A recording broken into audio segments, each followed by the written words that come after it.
something that was very strong in Greek myth, and it continues on into Norse myth. And there's a stronger connection between Greek myth and Norse myth than you might think, or maybe you will think, because I've been harping on archetypes this whole time. And that is the concept of fate or predestination. Christianity has a strong concept of predestination as well, as do many other religions. But we see this within Greek religion quite strongly, and we see this within Greek myth. Greek myth is just proliferate with these types of tales that have to do with fate. I discussed Troy, and Priam tried to escape the fate of Troy by sending his young son Paris away to be exposed in the countryside. There was no way that Priam can get around that. It was foreordained. It was marked since the time that Paris was born that that was going to happen.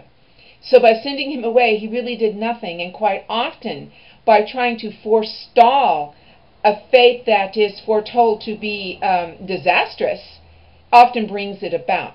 Now the fates themselves, there was Clotho, Lachesis, and Atropos. They were born at the very beginning. They predate the Olympians, I'm quite sure of that.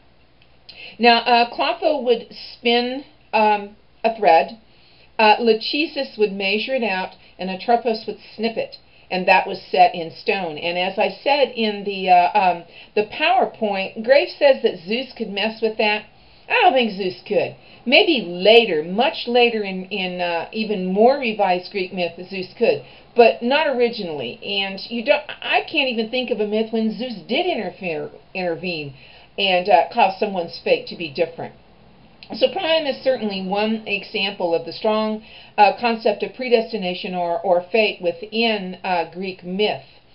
Oedipus is another. When Oedipus was born, it was foretold that he would kill his father and marry his mother. And this was just horrific to his parents. Now, they didn't kill him, just like with Priam. They didn't kill him because that would make them blameful about that. And so Oedipus's parents didn't send him away. They exposed him. He was raised by another family. And finally he goes back to his birthplace, and on the way there he meets his father Laos and gets into a dispute over who should cross first, kills his father, goes back to where he was born, and Corinth, I always forget the name of the town, but I do believe it's Corinth. You can check up on that, and you can send me a message saying, "You're wrong, you're wrong." And he marries his mother because he solves the riddle of the Sphinx. And of course, the riddle of the Sphinx is what goes on 4 legs in the morning, 2 legs at noon, and 3 legs in the evening. And so he marries Jocasta, his mother. It was his fate. There was no way they could get around it. And you would think that by that time they would know it.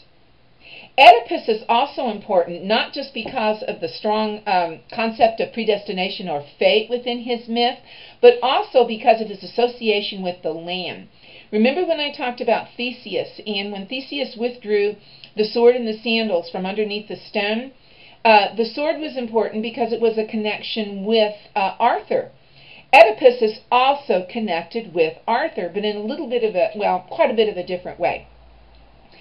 When the land of Corinth begins to suffer, and the soothsayers, the oracles say it's because somebody has done a horrible wrong. And of course it is Oedipus who has done the horrible wrong, but he doesn't realize it. And so he says, I'm going to punish that wrongdoer. I'm going to punish that person to the max, not knowing that it is himself. But the fact that the king has done something so horrendous, and the king is so intertwined with the land, it's like they are the same.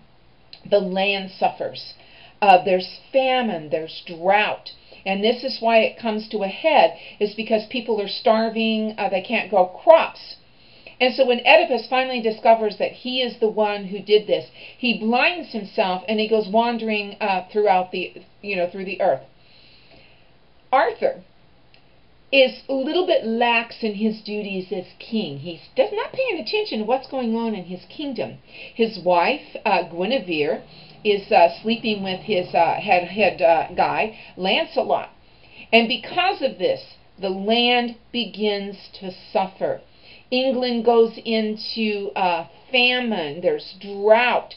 And it is because Arthur, number one, is not paying attention to what's going on around him. And number two, Arthur slept with his sister Morgana, which produced Mordred.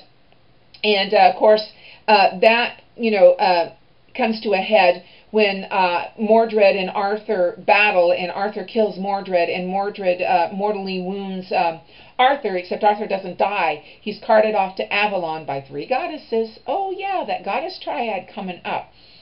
So these two kings, Oedipus and Arthur, are connected by their connection to the land. When the king suffers, the land suffers. And the land does not begin to prosper again until the king makes some sort of propitiation and the wrongs that have gone wrong have been set to right. With Oedipus, it was him blinding himself. With Arthur, it was that last battle, and then he's carried off into Avalon. So these predestination, are set in stone. We will also see this in Norse myth, to the same degree, if not more, because in Norse myth, everybody knows that Ragnarok is coming, yet they don't try to circumvent it or stop it because they know that it is useless. Unlike the Greeks, who seemed almost unable to accept what was said and what will be, and actually brought that about, the Norse accepted it. You also see some of this concept of predestination in modern myth, and especially in Star Wars. Star Wars is rife with myth. And within Star Wars, Anakin Skywalker, before he becomes Darth Vader, keeps having dreams of his wife Padme dying. And so in order to circumvent those dreams coming true, he turns to the dark side. And it is his turning to the dark side that actually brings about the events that he sees in his dreams. He can't escape it. Neither could Priam, neither could Laios and Jocasta, neither could Oedipus, neither could poor old Paris. They are creatures manipulated. Now that's an interesting word. And I ask you, were they manipulated? Or was that just the way things are?